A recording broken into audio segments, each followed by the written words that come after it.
Assalamu alaikum dostlar. Bugungi darsimiz mavzusi haqiqiy jarayonlarning grafiklarini qo'llanib, miqdorlar aro beqiyinlikni tadqiq qilish. Bugungi bu darsimizda biz grafik orqali qanday hisob chiqarish kerak, jadvallarni qanday to'ldirish kerak, ya'ni berilgan jadvallarni va grafiklarni berib, berilgan grafiklarni foydalanib, berilgan savollarga qanday javob berish kerak, mo'sh to'g'risida gap qilgan bo'lamiz. Bu mavzu bo'yicha qanday bir belgilik qoida hechtim yo'q. Faqat o'zimizning aql o'yimizni ishlatibla berilgan formulalar bo'yicha jadval to'ldirib, yoki grafik bo'yicha berilgan savollarga javob bersak bo'ldi. Qanaqsa marhamat. Mundaq misoldan boshlaylik. Qanaqda bir misol qarashtiraylik. Y dan 5x ilg'anishga funksiyasining jadvalini qadimiy bir bo'lgan qarang. Qadimiy bir bo'lgan jadval orqali to'ldirib, y ning ma'nolarini topoladi. Beri x minus 3 dan 2 bo'lgan aralıqga. Onun uchun qarang. Jadvalda jadval to'ldirishimiz kerak. Tak.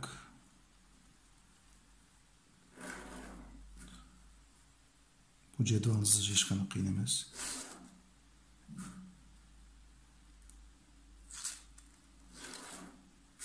Andi bilan tikib beramiz. Birinchi yazımız x, y.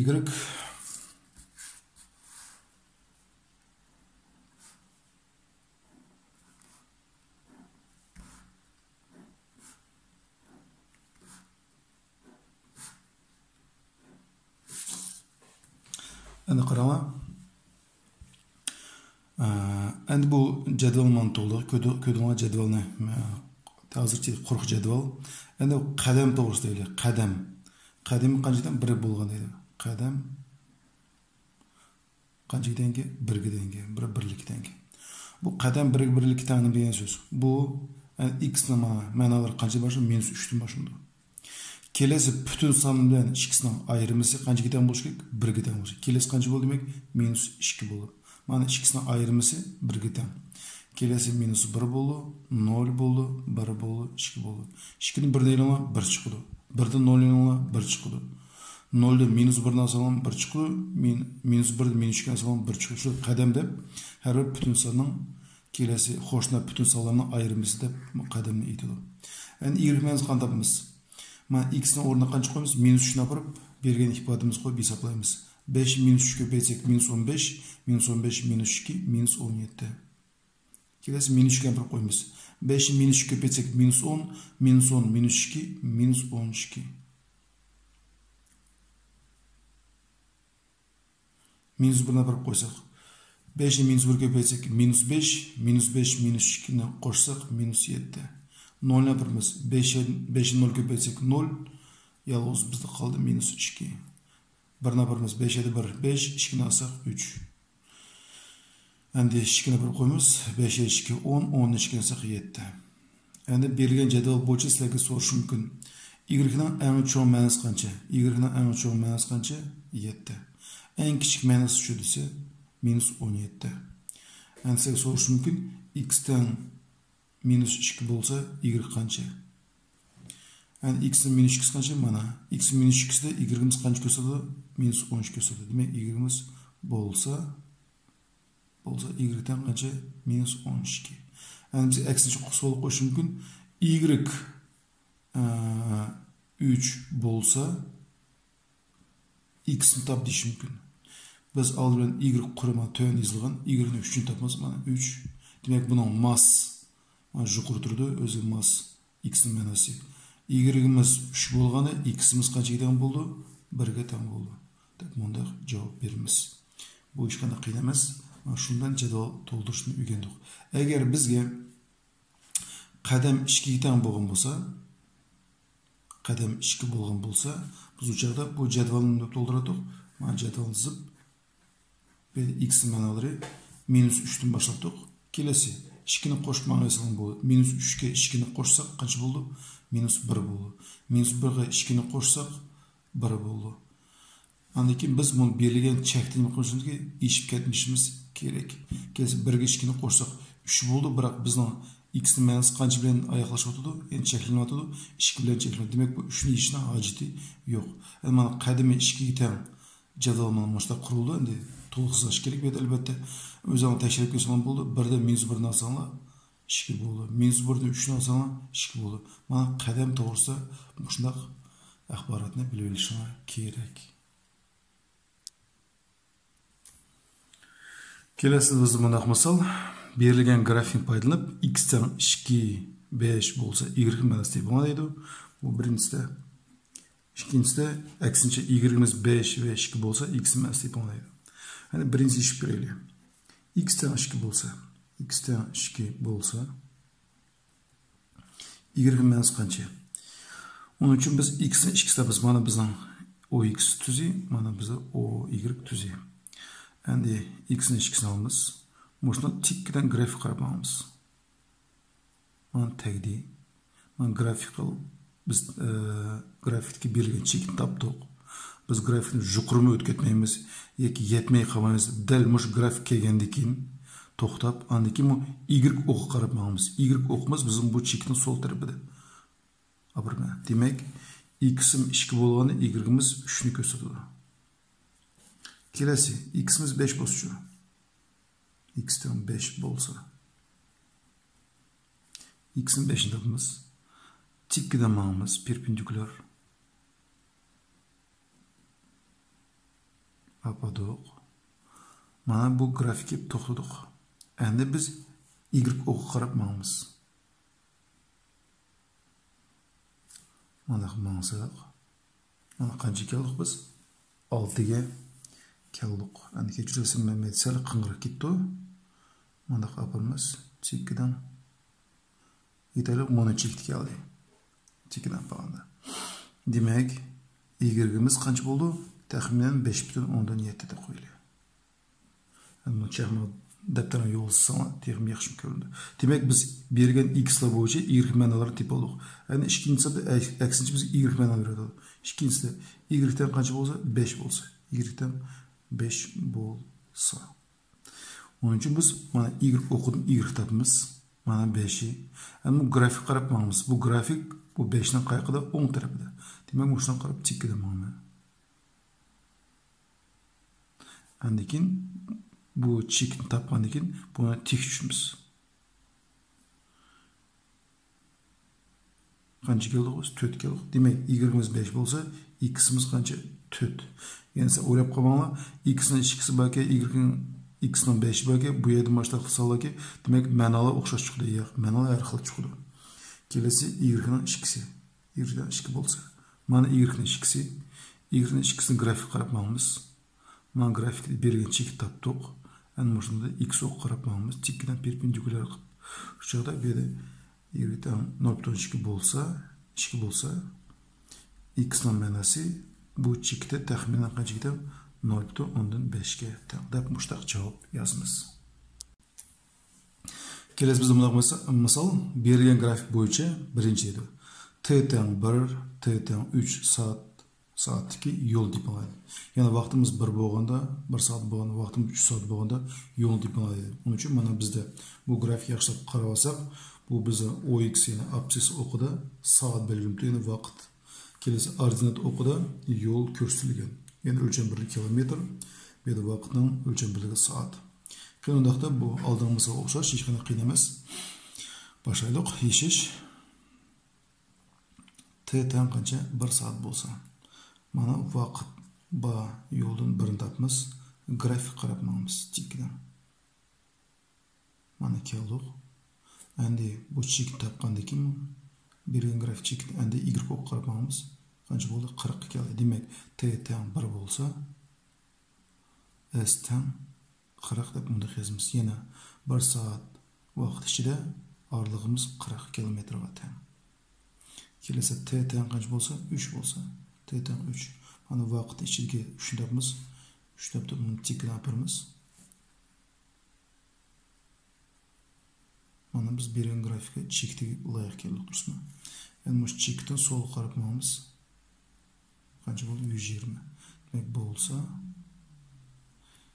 S teng 120 kilometr deb mundaq javob yozamiz. Demek biz birinci hesabının birincisini çıkarıp oldu. İkincisi 80 kilometr yolu neçe saate meyap ötken tip alaydı.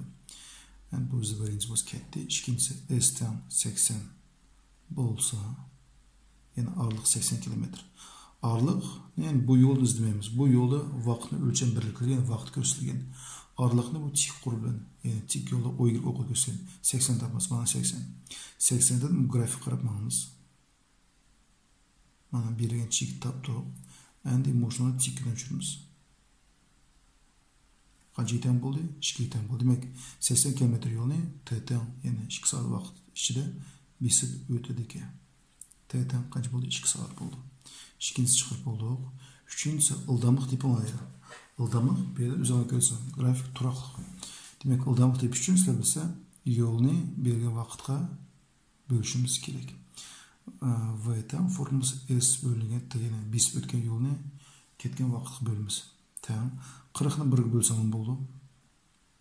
Yoki bu 123'e bölsem oldu. Hiç qanday qiyin emas. Mana da 1 saat vaqtda 40 km yol olmadı. Yoki 3 saat vaqtida 120 km yol olmadı. Şəhər işkisi bölsem 40 km saat degan javobga kelib chiqdi. Endi bizdə 3-cü çıxıb olğansa 4-cüsündə yolun vaqtqa beqindilik formulası deb alaydı. Bir özünə görülsə ildamlıq turaqlı bolğanlıqdan yolun formülası S'ten V köpeytilgen T. Ildamlıq turaqlıq. Dursun bize 40 km saat çıktı. Yol vaqt ötken sırtın bo'ldi, uzur bo'ldi. Yani 1 saat 40 km, 2 saat 80, 3 saat 120, 4 saat 160. Demek S'ten qancha bo'ldi? 40 T bo'ldi. Nimiş 40 T? Ildamlığımız özgürmeydi. Şu saat bu 40 ösüp çıqaldı. Vaqt özgürlüğünü birini köpeyt vaqtimiz 1 saat bo'lganda S'ten yani aralığımız qancha bo'ldi? 40 mana. Vaqtimiz 1 giden bo'lsa 41 köpeytsek 40 chiqadi. Mana yolumuz kelib chiqadi. Shunaqa qolgan vaqtlar bo'yicha aralıqni tekshirib o'tsangiz bo'ladi. Kelasi bizda bundaq grafiklar berilishi mumkin. Bu grafik hech qanday qiyin emas. Turistdan besib o'tgan yo'lning vaqtga beqinlik grafik deb ataladi. Bu grafik bo'yicha bir necha savollar qo'yilishi mumkin. Endi o savollarga bundaq siz javob berasizlar. Bəsək bo'ldi. Bu yerda qaranglar, turist dastlabki 3 soat nima qildi? Bu qo'zg'aldi. Mana grafik nima qildi? O'sib o'tdi. Demak, bu aralıqni besib o'tadi. Dastlabki 3 soat deganimiz sabab chunki bu grafik shuni uduligi uchun qilib o'sdi. Demek bu dastlabki 3 saatda barlığı 60 km yol mangdi. 3 saat 60 km yol mangsa, demek bunun ildamlığı qancha bo'ldi? 20 km saatga teng bo'ldi. Andan keyin biz bu o'zingizga ko'rasiz, andan keyin bu tuz yo'l bo'ldi. Ya'ni bu O2'sin absisi bu paralel bo'ldi. 3 4 5 bu oxirgi chekni olsak, oxirgi chekni absisini topsak, vaqtini topsak 5 saat. Demek 3 saatin 5 saat aralığında turist qo'zg'almaydi. Demek aralıq o'smadi ham azaymadı. Demek bu aralıkta turist qanday bir o'zini belgilik bir ishlarini qildi. Ya tamoqlandimi, ya bir yana so'ra tushadimi, ya dam oldimi, ya bir o'yin o'ynadim. Demek bu aralıkta turistin mangan yolu yok. Bu saatte yani bu birge vaqt aralığında turistin aralığı hech qanday o'zgargani yo'q. Bu turist bu aralıkta nima qildi? Yolunu o'zgartmadi. Yani demeye oturdu. Andan keyin qaranglar, bu grafik tövenge tushadi. Demek turist nima qildi? Aksincha keyniga qaytdi. Yana qaysi aralıqda? Saat 5'ten 7'gacha bu keyniga qaytdi. Yana oxirgi chekimiz bizning 7'da. Mush 7 bo'lganda bu qancha kilometr mangdi? Biz Y o'qi qarab mangdan bo'lsak 40 ni udul kelamiz. Demek saat 5'te bu 60 km yol mangandi. 60 km bo'lgan chekitni qo'zg'aldi. Saat 7'de bu 40 km qaydim qildi. Yani 20 km yol mengib o'tib berilgan aralıqqa 40 km yaqinlashdi. 40 km bu aralıq turdi. Eksinchi. Demek bu aralıkta bu 20 km yol mangdi. Qancha soatda? 2 saatda. Demek bu yerda ildamlık qancha giden bo'ldi? 10 km saat. Andan keyin saat 7'den saat mana 10'gacha, yani bu bir xil turdi. Demek bu aralıkta turistin qo'zg'algani yo'q. Hareket bu aralıkta bayqalmaydi. Andan keyin O yana qo'zg'alib uyiga ketdi. Sen sol qo'shimiga barlig'i turist jami necha kilometr yo'l mangdi.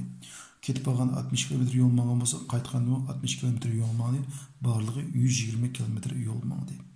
Endi turist mushu barliq bir kunlik sayohatga necha soat sarf qildi? Barliq 14 soat sarf qildi. Turist yo'lda necha soat dam oldi? Saat 3'ten 5'gacha mana bir dam oldi. Ondan keyin 7'den 10'gacha bir dam oldi. Bir yerda 2 soat dam olgan bo'lsa, bir yerda 3 soat dam oldi. Barlig'i 5 soat dam oldi. Turist yo'lga barlig'i necha soat sarf qildi? Barlig'i 14 soat bo'lsa, 14 soatdan 5 soatni dam olgan bo'lsa, yo'lga 9 soat vaqtni sarf qildi. Turist saat nechida uyiga qaytdi? Aksincha bazı o'zini chiqqan chekda qarab qaytdi. Saat 5'den saat 7'gacha qaytdi. Yani 2 soat aralıq. Keyin 7'den 10'gacha dam oldi. Saat 10'dan 14'gacha o'z uyiga qarab qaytdi deb mushtoq savolga javob bersa bo'ladi. Kelasi bizda buna grafiklar berishi mumkin. Bu yerda mana 2 turlik yani mashinalarning qo'zg'alish grafiki berilgan. Yani sizlerge muşunun boyunca buna soru koyuş mümkün. A ve B maşılarının ıldamlıklarını tiplanaydı. Ahırkı çekit bana.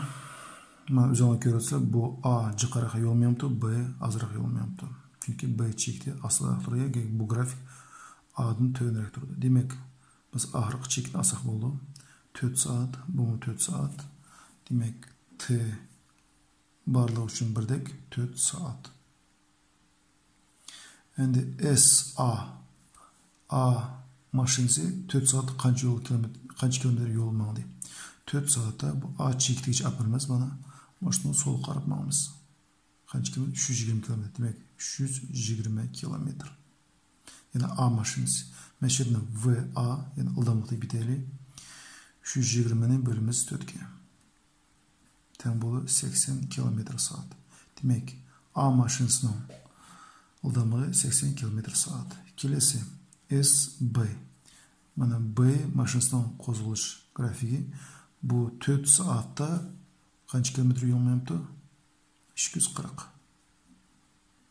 Demek VB teng 240 ni bölimiz 4 ga teng qancha bo'ladi? 60 km/saat.